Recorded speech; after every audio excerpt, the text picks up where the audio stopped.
Olá, meu nome é Priscila, eu sou fonoaudióloga, trabalho com eletrofisiologia e eu vim aqui hoje para falar um pouquinho sobre a importância da avaliação eletrofisiológica, especificamente o P300, que é o potencial cognitivo de longa latência, no diagnóstico e acompanhamento do TDAH. Fazendo uma breve passagem quanto à definição e prevalência, né, os transtornos do déficit de atenção e hiperatividade é uma condição do neurodesenvolvimento que afeta de 5 a 7% das crianças. Nos adultos, 2,5%, e geralmente vão ocasionar prejuízo na vida acadêmica, profissional, afetiva e social, e a prevalência é muito maior nos homens do que nas mulheres. A atenção é um elemento básico para o desenvolvimento de muitas outras funções cognitivas, é como um pré-requisito para a aprendizagem.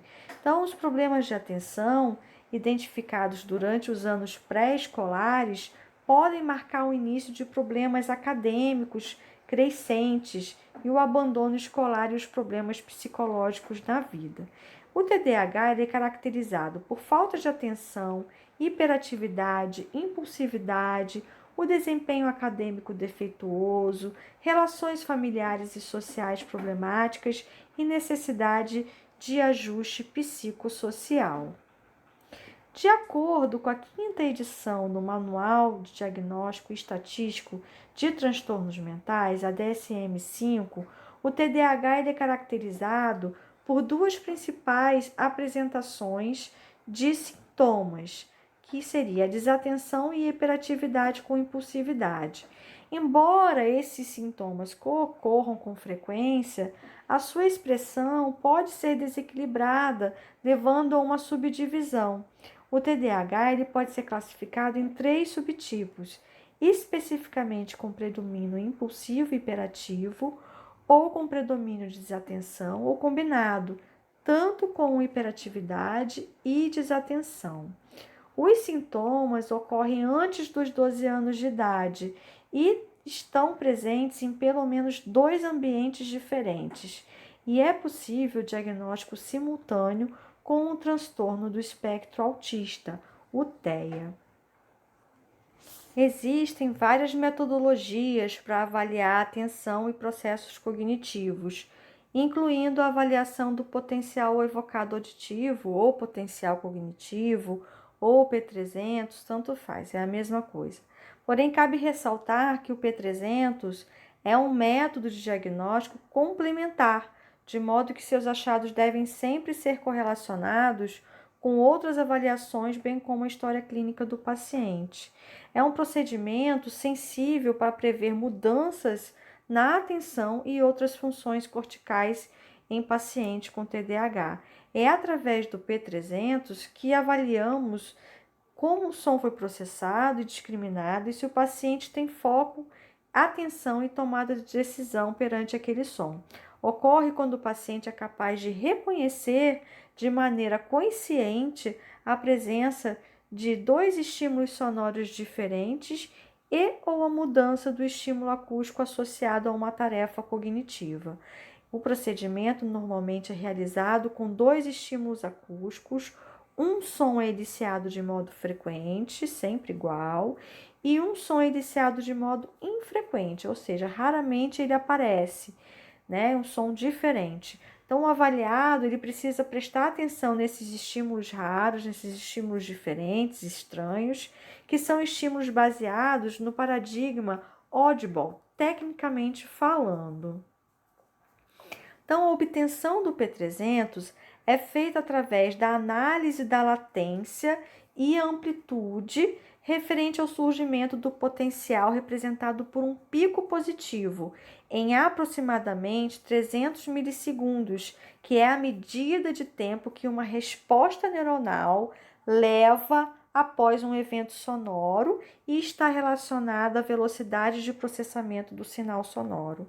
E também com a análise da medida de amplitude do tamanho desse componente, é a unidade medida em microvolts, que está relacionada com a quantidade de neurônios que são ativados por meio de um estímulo sonoro.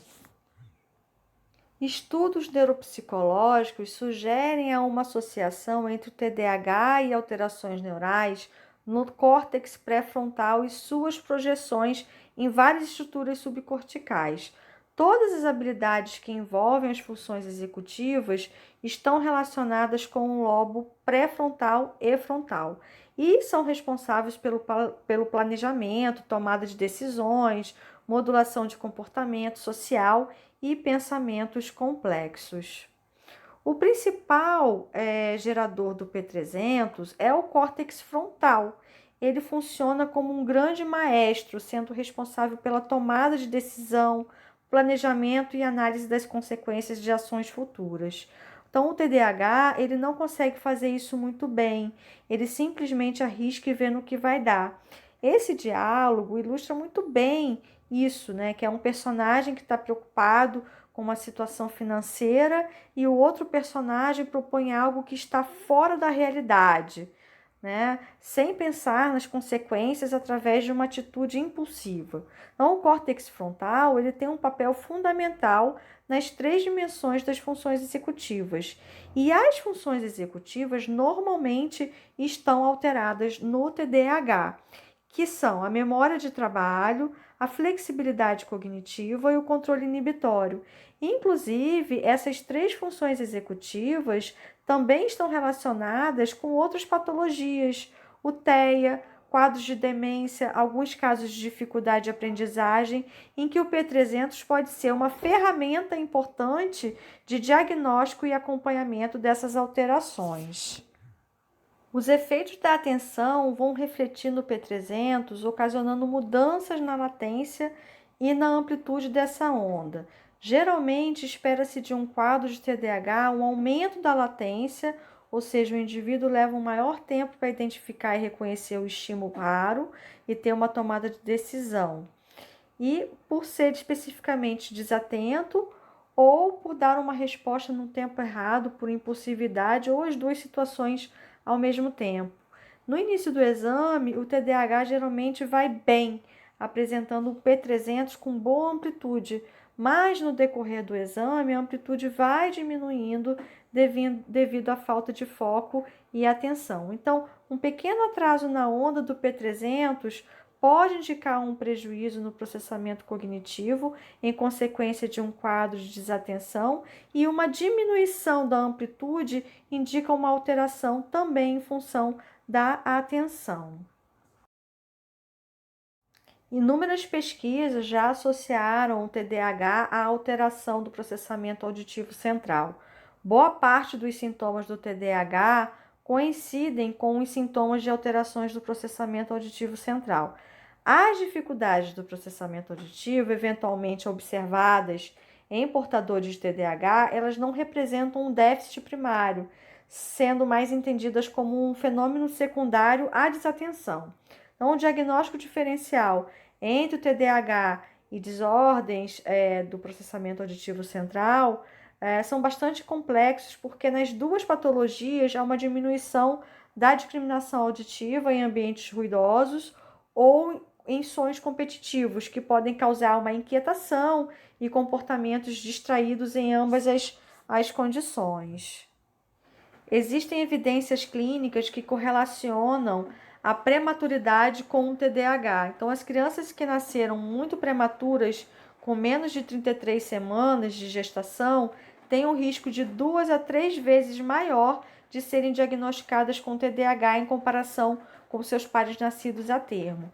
Esse risco eleva-se em 4 vezes para lactentes que nascem com menos de 26 semanas em comparação com seus pares nascidos a termo. Então, pesquisas sugerem que os sintomas comportamentais, como a desatenção em crianças extremamente prematuras, podem ser completamente explicadas pelas respostas lentificadas na memória de trabalho visoespacial, que é responsável por armazenar, relacionar as informações a curto prazo.